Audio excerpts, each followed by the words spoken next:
Muito bem, nós estamos de volta aqui para mais uma aula de religião. Espero que você esteja bem, cuidando, da sua saúde aí e estudando bastante, né? Então, vamos lá para a nossa aulinha de hoje. Nós já estamos terminando, vamos dizer assim, os nossos conteúdos do livro, tá bom? Nós estamos avançando bastante e, assim, eu espero que você esteja conseguindo, entender os assuntos, que são bem tranquilos e principalmente está fazendo os exercícios também do livro, ok? Então vamos lá. Nós estamos então no capítulo 8 já. O capítulo 8 traz como título Bom Ambiente, ok? Esse é o título do capítulo 8. E aí a gente sempre traz uma temática junto também, né? Ou seja, que é o assunto que é tratado dentro desse capítulo. E vai ser justamente o tema da comunhão cristã, ok? Comunhão cristã, então, é o tema. E aí a gente vai ver esse tema baseado em duas coisinhas que a gente vai ver agorinha, tá bom? Olha só, as duas coisinhas são amigos e família, ou família e amigos. Essas duas coisas juntas, elas contribuem para que de fato haja um bom ambiente com relação a cada um de nós, tá bom? Então, os dois pontos chaves desse capítulo, eu quero que você entenda e que fique aí na sua mente, a respeito da importância da família e dos amigos na vida de um ser humano para que ele tenha um bom ambiente, para que ele viva num bom ambiente, para que ele seja feliz e etc. Tá bom? Essa questão do bom ambiente é justamente nesse sentido, para que a pessoa se sinta bem, para que a pessoa fique feliz, ok? Bora lá para essa parte da contextualização. Olha só. O Cadastro Nacional de Crianças e Adolescentes, ou seja, é esse cadastro que justamente faz essa média de crianças, o número de crianças para serem adotadas, famílias à disposição também para quererem adotar, e trabalha nessa área. Em 2015, isso falando de 2015, há uns anos aí atrás, no Brasil, cerca de 44 mil crianças e adolescentes estavam em situações de abrigos, ou seja, não tinham uma família para que eles fossem cuidados. E eles justamente estavam nessa situação de abrigo. Com certeza o número hoje, está muito maior que esse, porque justamente a tendência ao longo dos anos é esse número de crianças e adolescentes aumentar. Agora pense aí como a situação dessas crianças, desses adolescentes de fato, é bem complicado. Alguns passam praticamente toda a infância, adolescência, nesses abrigos, não conseguem de fato serem adotados, a grande maioria. E assim, não querendo entrar no mérito da questão, mas há uma burocracia muito grande com respeito à questão da adoção e até também, as famílias, elas são muito seletivas, com respeito às crianças que eles querem adotar. Geralmente eles têm preferência por crianças mais novas, bebês, por exemplo, e acaba que os mais velhos, adolescentes, eles acabam ficando para trás, Então é algo bem triste a situação dessas pessoas que vivem em abrigos sem uma estrutura familiar, como a gente conhece, e aí acabam vivendo nessa situação.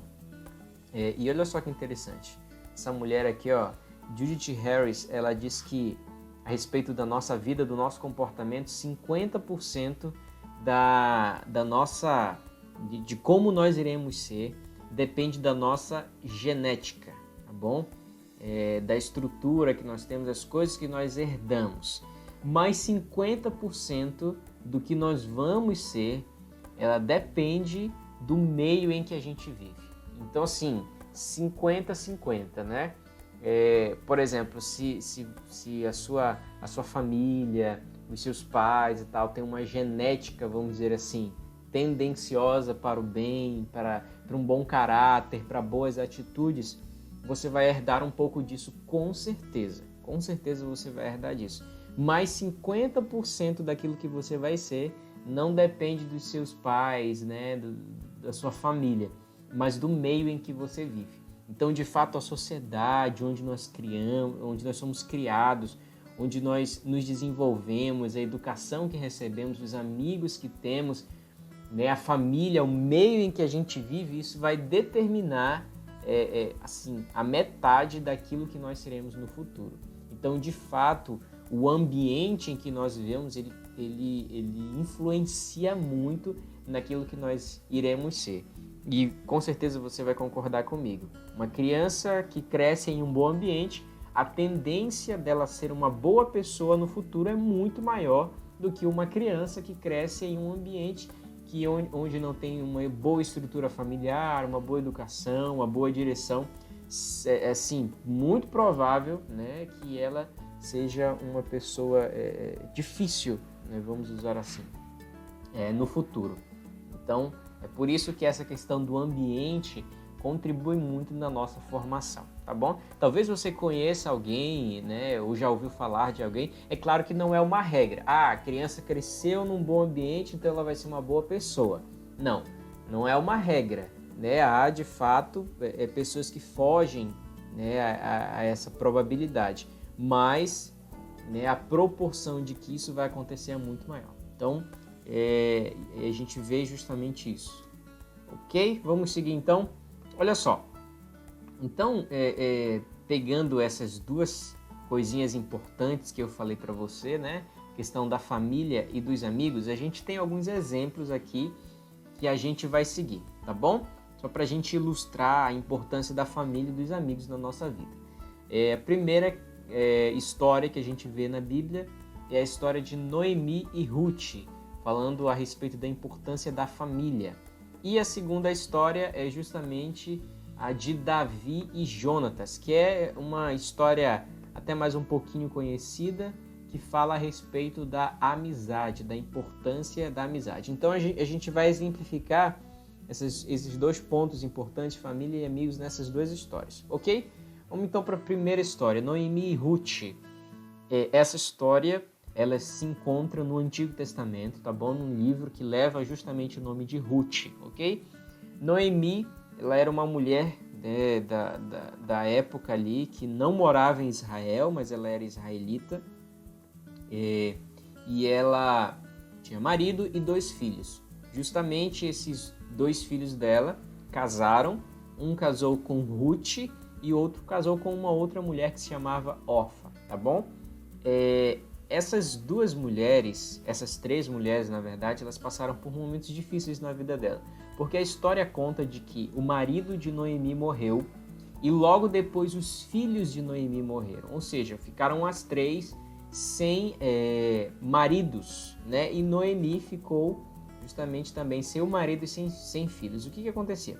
Na cultura da época, daquele tempo, muito tempo atrás, as mulheres, a função delas era exclusivamente uma função mais assim familiar, no sentido de que o trabalho delas se direcionava única e exclusivamente a cuidar do lar, da casa, do marido. Então, assim, não era bem visto na cultura daquela época que uma mulher assumisse uma postura diferente disso. Ou seja, que trabalhasse fora, que conseguisse o seu sustento fora. Então, era uma obrigação do homem trazer o sustento para casa e a mulher cuidar justamente do ambiente, né, do lar. O que aconteceu? Essas 3 mulheres ficaram sem os maridos, sem as figuras masculinas. Então, pela cultura da época, elas não tinham como trabalhar fora, elas nem podiam fazer isso, né? A sociedade não permitia que isso acontecesse naquela época, tá bom? Era a cultura deles. Então, elas ficaram justamente desamparadas, né? E aí, o que Noemi fez? Noemi olhou para as 2 e disse assim, Noemi já era uma mulher de idade, né?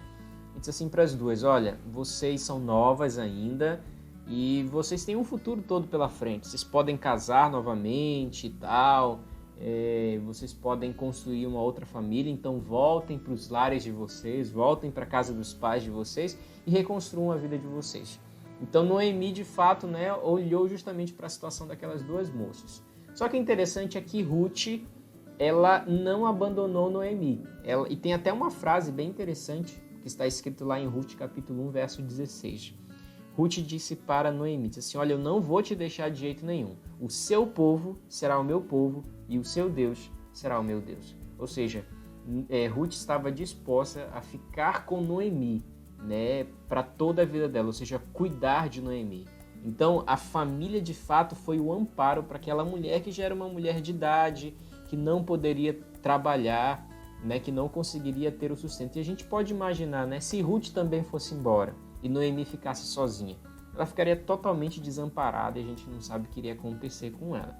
A história de Ruth vai se desenrolando, né? Bem interessante, você pode ler com mais detalhes depois lá. Ruth encontrou um parente, né, próximo de Noemi, havia essa questão na cultura na época também, e Ruth acabou casando-se com esse homem e pôde de fato dar um amparo melhor para Noemi. Tá bom? Então a importância da família aqui em acolher, em estar junto, né? Ruth se preocupou com a sua sogra. A gente tem muito na nossa cultura aqui, né, de que a sogra tem muita piada, muita coisa ruim a respeito da sogra, né? Claro que eu não vou defender aqui, enfim, mas a nossa cultura traz essa imagem negativa, né, dos familiares e tal, nesse sentido. Mas Ruth não olhou, não tinha essa perspectiva, não tinha esse pensamento. Ruth, de fato, viu Noemi como parte da família dela, de fato. E como família, ela quis ajudar e quis acolher Noemi. Então, de fato, aí a importância da família, né, para proteger e para abençoar a vida de outras pessoas. Ok? Então, essa história de Noemi e Ruth.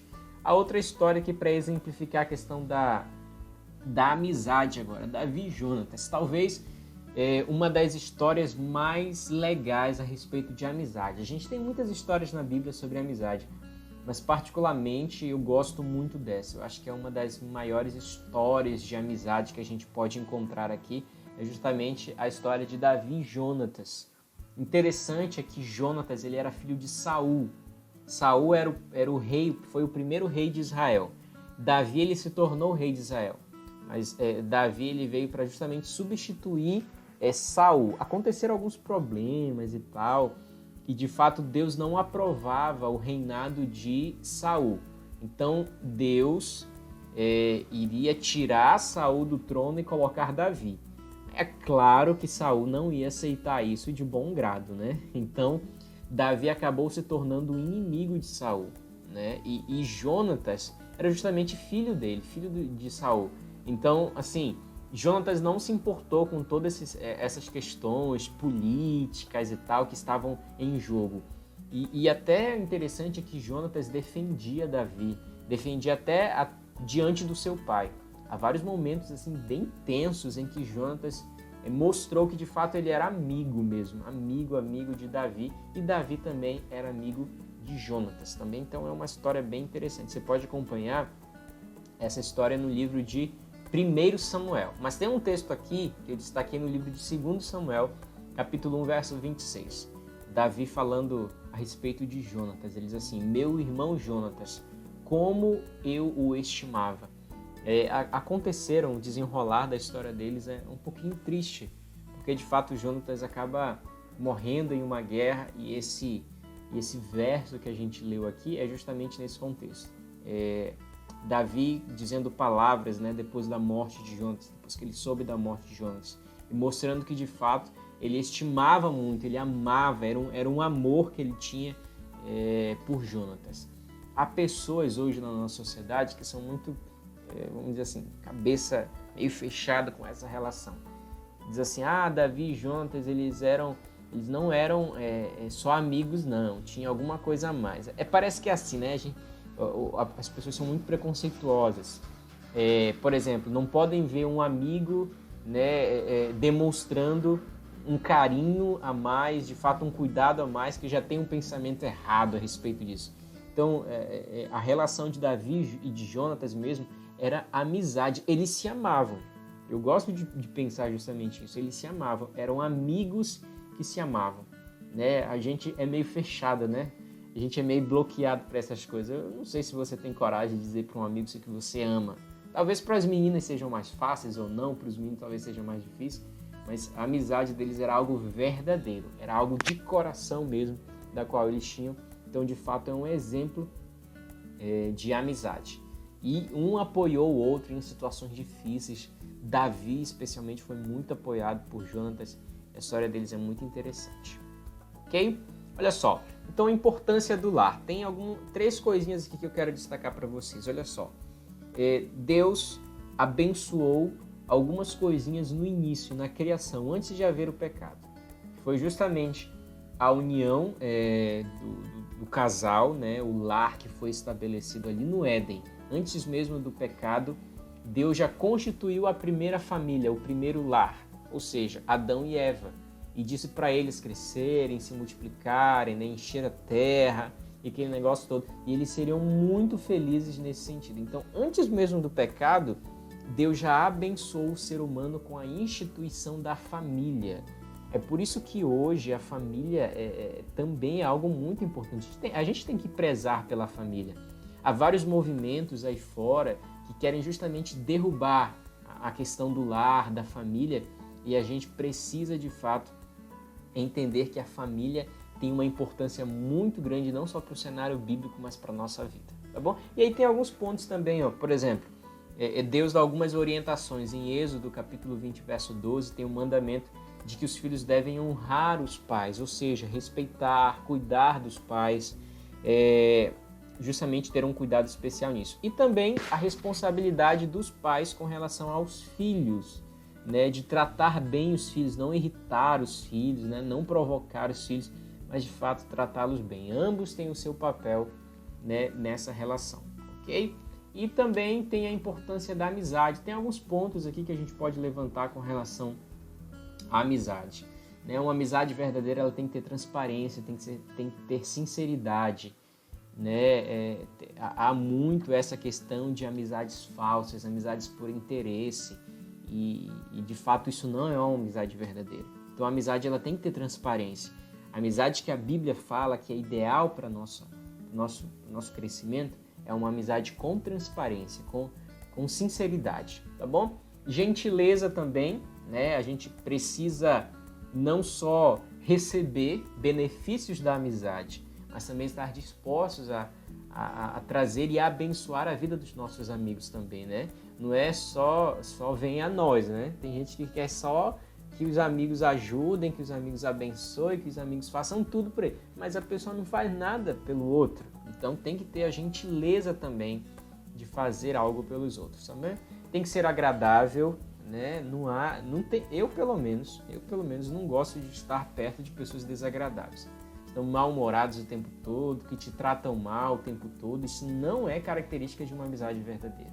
Então, abra aí o seu olho se por acaso aquelas pessoas que você considera amigos te tratam mal, não são agradáveis com você, não são simpáticos. Então, cuidado com isso.